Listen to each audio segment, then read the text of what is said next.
What is up, everyone? This is Joe Rowan, and I am coming at you today with some sleepers at the keystone position. That's right, second base. And man, oh man, second base, you got your aging vets like Marcus Simeon and Jose Altuve. You got a guy that can't stay on the field like Ozzy Albies. And you got the ultra superstar in Ketel Marte. But other than that, okay, four teams in your league will get those four guys, and they're locked in. But the other 6 or 8 teams in your league, they're gonna be stuck looking for someone to stick at second base. So this is a very important position to study the sleepers. And with that, let's get started.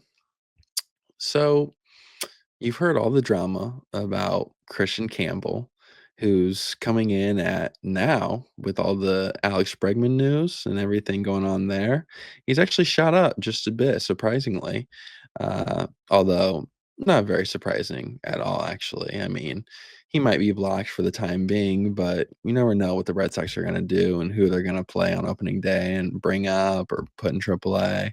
But he was going 313th overall. Now he's going 302nd overall, so he's moved up in just a week's time. But look, this kid is a monster. He was a monster in the minors last year.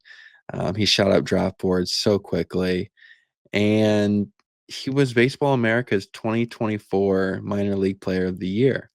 You know, and it's funny because he was off the radar for many teams, including the Red Sox at this point last season.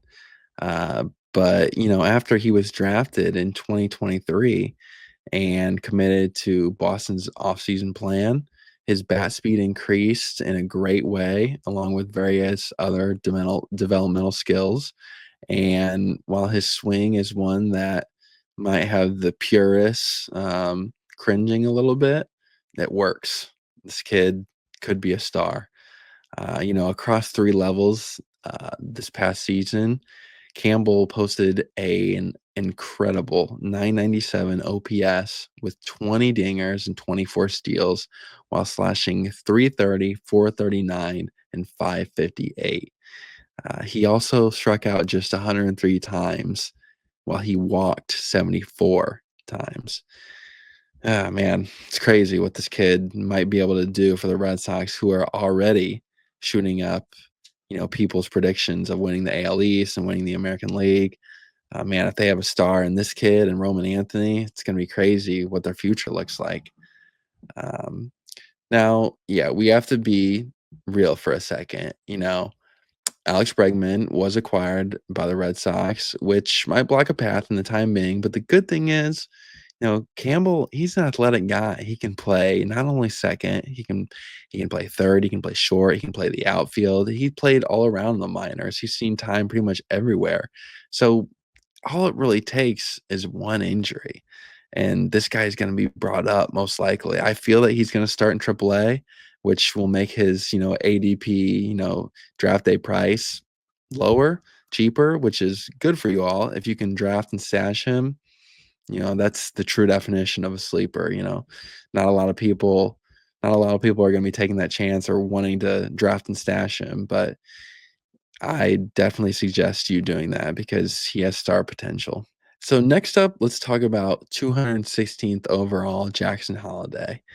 Um, Now look, a lot of you were very upset with his production last year, and I get it. The hype was insane around Holiday, from what his dad's done, his brother's coming up. It's just a baseball family. But, you know, all those who say, he doesn't need time to develop. His dad is Matt Holiday. Highly touted prospects are supposed to be great right away. It doesn't always happen. You know, he's going to be just fine. And let's just come back to earth for a second and remember one thing. He just turned 21 this past December. He is still a kid. And, young players, they deserve time to grow in the big leagues. He put up solid minor league stats. So let's throw all that nonsense out about giving up on him too soon. Um, you know, and now that we've mentioned his minor league data, you might as well focus in on it a bit. It's unfair to expect him to be the player his father was. We know that. He's not. Matt had the power tool, and while Jackson may hit a few long balls every once in a while, maybe 15 to 20 homers a year,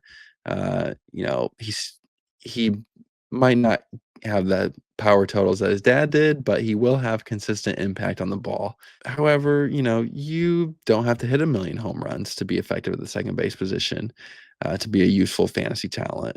And I believe that's where he'll be productive in 2025. His profile still points to a contact first approach and, just with more power than a normal singles hitter.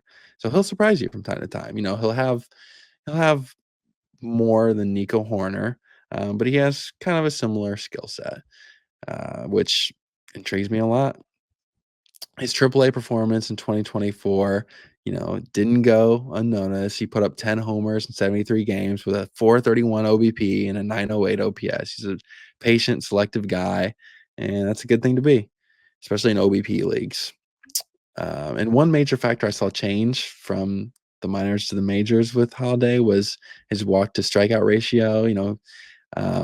Unlike his time in Baltimore last season where he was guessing too much and striking out in the dirt, you know, again, time will fix that. He's balanced and patient hitter, and he just needs to get some at bats and then some more experience. And lastly, let's talk about Maikel Garcia of the Kansas City Royals. This guy, he could win you the steals category from week to week. He really could.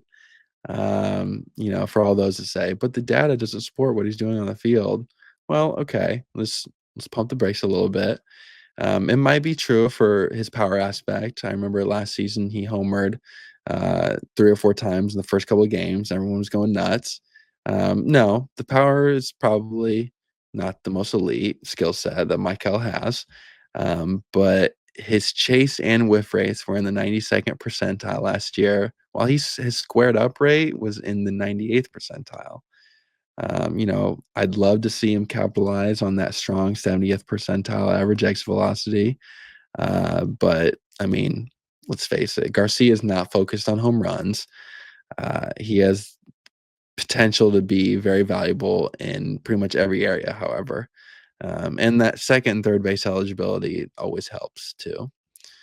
So, in 2024, the top 10 steals leaders were Ellie De La Cruz, Shohei Ohtani, Bryce Terang, Jose Caballero, Jose Ramirez, Jazz Chisholm Jr., Maikel Garcia, Corbin Carroll, Victor Robles, and Jarren Duran. 6 of those players are being drafted inside the top 25. So while Garcia does not provide the same type of hitting numbers as those guys and power as a lot of those guys, he provides something that not a lot of people can do, and that's 40 steals in a year. So when you can go with Garcia, it's a pretty late price at 205, and I think he could have a very, very solid year for your fantasy rosters. So with that, those are my second base sleepers.